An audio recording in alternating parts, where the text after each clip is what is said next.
Pastor, tem uma pergunta. Tem uma Diga pergunta. lá. O senhor falou sobre, eu queria ver se o senhor poderia falar novamente, sobre o dom de profecia ser o mais copiado pelo diabo, como o senhor É. falou. Uhum. É Na pela, verdade, no caso, é pela operação ou pela manifestação? é tanto de uma coisa como de outra, né? Por exemplo, o dom de profecia, ele tá dentro dos dons de expressão, né? Ele é um dos dons de expressão. Então, tipo assim, só que esse não é um dom exclusivo da igreja. O inimigo também age com esse dom. Ele tem espíritos específicos que agem nessa área, né? Trazendo revelações proféticas e projeções futuristas. E ele acerta muita coisa. Então, esse é um dom muito copiado. Esse é um dos dons muito copiados. O segundo muito copiado pelo inimigo é o dom de revelação. Tem muita gente com dom de revelação na igreja, mas que está revelando pelo espírito do inimigo. Ou seja, dom contagiado, dom que não foi purificado. Ou às vezes não, às vezes é um dom que aquela pessoa adquiriu lá no lado do inimigo mesmo. E uma pergunta, pastor, como é que converte o dom? Como é que é essa conversão? Converte o dom. Não, na É, verdade, assim, o dom não converte, você purifica. Se a pessoa tem o dom, você vai purificar aquele dom. Agora, se a pessoa não tem, você retira. Porque às vezes a pessoa não tem o dom, ela teve só porque ela foi ungida, ela botou sangue na cabeça, ela fez pactos com o inimigo e recebeu aquele dom. Mas ela não tinha, não é um dom natural dela, entendi. entendeu? Então daí tem que ser retirado, aquele dom tem que morrer. Se Deus quiser dar outro, daí Deus dá. Mas primeiro ele tem que morrer aquele dom que está contaminado. E tem que Amém. descobrir quais são os espíritos que operam por aquele dom também. Identificar, E né? é, isso, é a área de libertação. Isso. A pessoa tem que passar por uma área de libertação, tem que fazer um mapeamento caprichado, uma renúncia caprichada, né, de tudo que a pessoa fez com o inimigo lá nas trevas, né, para que haja uma, uma purificação daquilo que está contaminado na vida da pessoa. Amém. Não, tranquilo. Ficou claro? Minha dúvida era essa. Uhum. E aí, gente, vamos lá. Quem tá com Mas dúvida? alguém não fala em todos ao mesmo tempo. Pastor, graças a Deus. Meus pais. O senhor falou sobre dons contaminados, né? A pessoa que vem do espiritismo, né? Que vem do mundo da com dom, Isso. e as pessoas ela traz um dom contaminado. Mas se no caso a pessoa ela não praticava assim, o dom, pode ser que seja também um dom contaminado? Por exemplo, você está falando de uma pessoa que foi no espiritismo, teve lá muito tempo, mas não praticou nenhum dom lá, daí ela se converte, vem para a igreja, e daí você acha que ela pode ter um dom contaminado só pelo fato de ter estado lá? É isso? Isso. Geralmente não, geralmente não. Geralmente a pessoa ela operou esse dom antes de se converter. Geralmente esse dom foi operado antes dela converter. Ou seja, ela operou esse dom lá e depois trouxe ele para a fé cristã. Aí no caso então só seria um dom contaminado se ela praticasse, então antes dela se converter. Isso, exatamente. Mas tem pessoas, por exemplo, veja bem, Verônica, tem pessoas que podem sim nunca ter ido no espiritismo, nunca ter atuado no espiritismo com dons, nascer com um dom contaminado.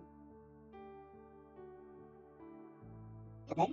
Por exemplo, a pessoa nasceu e esse dom que ela tem veio de consagrações anteriores que a família fez a outras entidades. Aí ela nasce já com um dom. E ela exerce, ela tem visão aberta, ela vê demônios, ela tem relacionamento, clarividência, um monte de coisa, mas ela nunca foi num centro espírita, ela nunca desenvolveu, ela nunca fez nenhum pacto, mas ela tem porque os seus antepassados fizeram, entregaram aquele dom para ela de forma de aliança, na linhagem. Então ela tem um dom contaminado, mas ela não desenvolveu no espiritismo. Nasce com ela e a pessoa pensa que porque nasceu com ela, é um dom puro, mas às vezes não é não.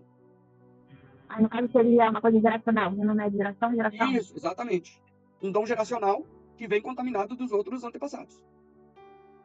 Ah, sim, entendi. Tá bom, obrigada. Nada. Mas alguém?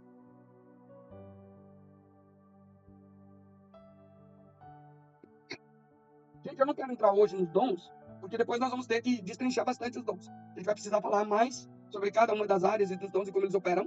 Então, para eu entrar agora neles, nós não vamos ter tempo hábil, né, para estar fechando. Então, essa introdução agora que a gente deu aqui, para vocês entenderem que tem os dons naturais, né, tem os dons ministeriais operados por Jesus e os dons do Espírito, né? Então, é importante que a gente entenda que são dons diferentes para áreas e operações diferentes também.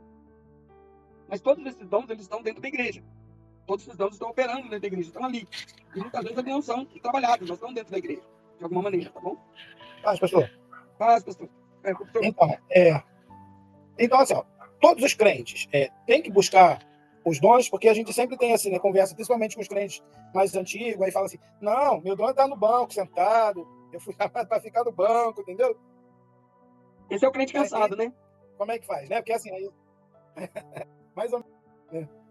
Eles aí, assim, estão falando porque, assim, conversamos com outras pessoas. Eu assim, não, na minha época, entendeu? Quando eu era novinho, não, eu falava, eu fazia, não sei o quê. Não, agora é para mim, isso é para os novos. Esse aí é o crente que acha que no evangelho tem aposentadoria, né? Ele está aposentado, mas não existe isso no evangelho, não. A gente teve agora, há uns 2 meses atrás, 3 meses, nosso líder da Jocum faleceu. E ele trabalhou até o final dos dias dele, até as últimas horas da vida dele ele trabalhou. Inclusive, ele trabalhou muito mais quando ele descobriu a doença que ia matá-lo do que antes até. Ele trabalhou muito, muito, muito até o finzinho da vida dele. Por quê? Porque a gente não entende que a vida cristã, ela terminou agora, deixa os novos. Não existe isso. Os mais velhos, eles não vão estar, por exemplo, digamos assim. Hoje até vi um exemplo desse aqui na base. Ouvi um exemplo desse aqui na base. Eu tinha um menino que ele jogava basquete. Jogava basquete e tal. Aí quando chegou aos 18 anos, ele foi jogar profissionalmente. Ele queria jogar profissionalmente para fazer os testes nos clubes grandes e não passou. Então ele parou de jogar e entendeu que jogar não ia ser a carreira dele. Mas aí o que ele foi fazer com aquele conhecimento que ele tinha?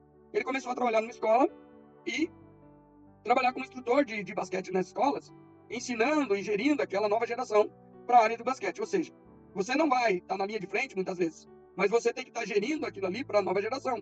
Ou seja, se você tem o dom não vai embora, não. O dom não acabou, não terminou, não. O dom está aí, isso é só preguiça mesmo. Então nós temos que entender que a vida cristã ela tem que conversar com a nova geração.